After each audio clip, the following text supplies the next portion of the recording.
Hello दोस्तों, मैं हूं क्रिकेट वाला। क्रिकेट से रिलेटेड मैच रिव्यू, अपडेट्स और प्रेडिक्शन के लिए हमारा यूट्यूब का चैनल क्रिकेट वाला सब्सक्राइब करना ना भूलिएगा। आज हम आपको आईपीएल का 34th मैच के बारे में बताएंगे, जो कि खेला जाएगा राइजिंग पुणे सुपर जायंट्स और royal Challengers Bangalore. Virat Kohli versus MS Dhoni. दुनिया क्रिकेट के बहुत बड़े नाम इकट्ठे खेलेंगे एक मरतबा फिर। पिछले मैच में जब पहले ये दोनों इकट्ठे खेले थे तो राइजिंग पुणे सुपर जायंट्स की टीम ने कामयाबी हासिल की थी और RCB को शिकस्त का सामना करना पड़ा था। देखते हैं कि इस मैच में वो अपने शिकस्त का बदला लेने में कामयाब होते हैं कि नहीं, जबकि ये मैच पुणे में खेला जाएगा। राइजिंग पुणे सुपर जायंट्स के मुतालिक पहले आपको बताते हैं टीम के बारे में। राइजिंग पुणे सुपर जायंट्स की टीम बहुत ज़बरदस्त फॉर्म में जा रही है और आखिरी तीनों मैचेस में इन्होंने कामयाबी हासिल की है। जैसे कि हमने आपको पहले भी बताया था कि ये इनकी टीम जो है बहुत ज़्यादा डिपेंड MS धोनी पे और बेन स्टोक्स पे कर रही थी। दोनों परफॉर्म कर रहे हैं, तीनों मैच जीत गए। और बेन स्टोक्स की मेन स्ट्रेंथ उनकी बॉलिंग है, बॉलिंग में परफॉर्मेंस वो दे रहे हैं, इस वजह से वो कामयाबी भी हासिल कर रहे हैं। तो इसीलिए बेन स्टोक्स को परफॉर्म करना पड़ेगा, क्योंकि डेथ में इनके पास कोई अच्छा बॉलर नहीं था। तो डेथ में आके वो जिस तरीके से बॉलिंग कर रहे हैं, स्लो का बड़ा अच्छा इस्तेमाल कर रहे हैं, फास्ट करते हैं, बाउंस करते हैं, बिल्कुल भी मार नहीं खा रहे और बड़ी अच्छी बॉलिंग कर रहे हैं। इस वजह से उनकी टीम ये मैच भी जीतने में कामयाब हो रही है। MS धोनी भी बिल्कुल ऑफ दिख रहे थे, सिर्फ पिछले मैच में थोड़ा सा परफॉर्म नहीं कर पाए।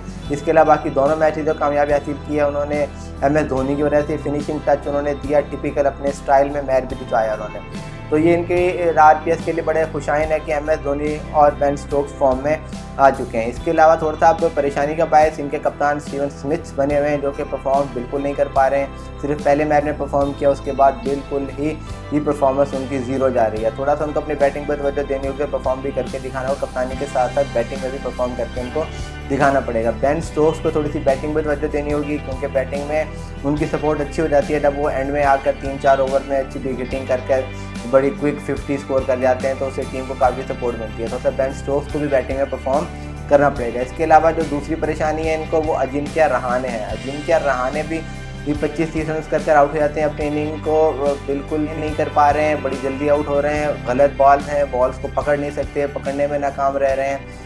कभी स्लिप में कैट दे बैठते हैं, कभी आगे बढ़ जाते हैं तो बोल्ड हो जाते हैं। तो थोड़ा सा अजिंक्य रहाणे को अपनी टेक्निक को देखना होगा और उनकी परफॉर्मेंस उनकी टीम के लिए बहुत ज़्यादा इंपॉर्टेंट है। अब जहाँ तक इनकी बॉलिंग का ताल्लुक है राइजिंग पुणे सुपर जायंट्स का, तो अभी तक ये बॉलिंग भी इनकी पिछले चंद मैचेस में काफ़ी बेहतर जा रही है। इमरान ताहिर विकेट टेकिंग पहले अकेले बॉलर थे, बिल्कुल नॉन फाइटर थे, लेकिन अब उनका साथ बेन स्टोक्स दे रहे हैं। बेन स्टोक्स अच्छी परफॉर्म दिखा रहे हैं, जिसकी वजह से अब अच्छा कम्बिनेशन बन गया बेन स्टोक्स और इमरान ताहिर का। दोनों आके 2-2 3-3 विकेटें ले आते हैं, तो आधी टीम को दोनों मिलकर आउट कर जाते हैं, जिसकी वजह से ये मैचेस भी जीत रहे हैं। तो इमरान ताहिर और बेन स्टोक्स इनके लिए की होंगे। अगर ये दोनों परफॉर्म करते हैं तो ये यकीनन ये मैच भी जीतने में कामयाब हो सकते हैं। अब थोड़ा सा RCB की तरफ आते हैं। RCB की टीम इसी टूर्नामेंट में बहुत अनलकी रही है और जिस तरीके से पिछले मैच में लास्ट मैच में उनको शिकस्त खानी पड़ी है और बहुत ज़्यादा शर्मिंदगी भी हुई इनको क्राउड के सामने। एंड में विराट कोहली अपनी टीम को लेकर क्राउड का, इन्होंने पूरे ग्राउंड का कोलकाता का चक्कर भी लगाया कि एक अपना शर्मिंदगी का एहसास उन्होंने दिलाया कि जिस तरीके से क्राउड विराट कोहली को सपोर्ट कर रहा था, ताकि होम ग्राउंड नहीं था उनका, लेकिन उसके बावजूद भी इंडिया से तो बिलोंग करते हैं और इंडिया में ईडन गार्डन्स में था, कोलकाता के बहुत बड़े हीरो हैं। तो लेकिन क्राउड ने उनको सपोर्ट किया, लेकिन वो उसको साबित नहीं कर पाए, जिसकी वजह से उन्होंने अपनी शर्मिंदगी का इजहार इस तरीके से किया। AB डिविलियर्स को भी हमने देखा कि एक वीडियो उनकी भी सोशल मीडिया पे सामने आई है, जिसमें उन्होंने भी बहुत ज़्यादा दुख का इजहार किया पिछले मैच में जो उन्होंने शिकस्त का सामना करना पड़ा। एक सिर्फ 48 रन पर वो लोग ऑल आउट हो गए थे।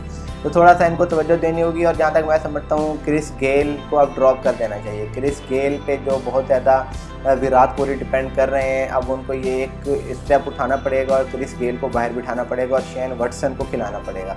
शेन वॉटसन को खिलाएं और इसके अलावा बदरी को खिलाएं, AB डिविलियर्स खेलें और ताइमल मिल्स खेलें। ये 4 ओवरसीज प्लेयर होने चाहिए। क्रिस गेल को बाहर बिठाया जाए, आगे 3-4 मैचेस में उसमें कामयाबी हासिल हो जाती है तो उनको मुस्तकिल तौर पर बाहर बिठाएं, ताकि क्वालिफायर में प्ले ऑफ में क्वालिफाई करने में कामयाब हो सकें, क्योंकि जितने चांस उनको दिए जा चुके हैं ये उनके लिए बहुत ज़्यादा हैं। तो अब उनको बिठा देना ही उनके लिए बेहतर है। और एक तो फील्डिंग में बहुत ज़्यादा वीक हैं, जब भी उनके पास बॉल जाता है तो 2 रन तो कंफर्म है कि वो हर जो भी बैटिंग कर रहा हो बैट्समैन वो ले ही लेता है। तो और इसके अलावा जो लोकल में मनदीप सिंह जिस कैलिबर के प्लेयर हैं वो वैसा परफॉर्म नहीं कर पा रहे हैं। एक ही मैच में अच्छा स्कोर किया, उसके बाद तो मेरे ख्याल है किसी मैच में 1 और किसी में 0 पे आउट हो रहा है। मनदीप सिंह को थोड़ी सी बैटिंग पर तवज्जो देनी होगी। उसके अलावा स्टीवर्ट बिनी भी अच्छी परफॉर्मेंस देने में नाकाम रहे हैं। बैटिंग के डिपार्टमेंट में एक आधा छक्का लगा देते हैं, उसके बाद आउट होकर चले जाते हैं। थोड़ा सा स्टीवर्ट बिनी को भी काम करना पड़ेगा।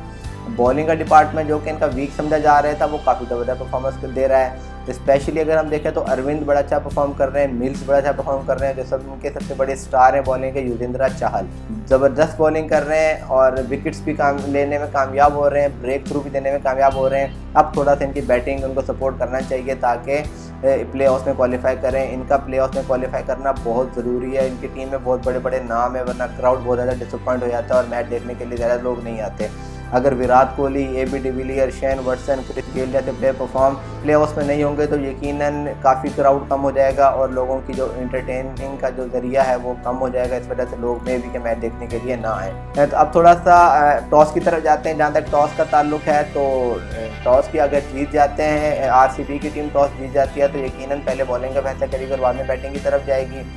इसी के निस्बत अगर हम राइजिंग पुणे सुपर जायंट्स की तरफ जाते हैं तो राइजिंग पुणे सुपर जायंट्स की टीम के कप्तान स्टीवन स्मिथ अगर टॉस जीत जाते हैं तो वो भी पहले बॉलिंग करेंगे और बाद में बैटिंग की तरफ जाएंगे। अब मैच प्रेडिक्शन का जहाँ तक ताल्लुक है तो जहाँ तक मेरी प्रेडिक्शन का ताल्लुक है तो Sunriser RPS rising Pune super giants की टीम ये मैच जीतने में कामयाब हो जाएगी और RCB की टीम को शिकस्त का सामना करना पड़ेगा और इनको 2 मजीद पॉइंट्स अपने खोने पड़ेंगे। क्रिकेट से रिलेटेड मैच रिव्यूज, अपडेट्स और प्रेडिक्शन के लिए हमारा यूट्यूब का चैनल क्रिकेट वाला सब्सक्राइब करना ना भूलिएगा।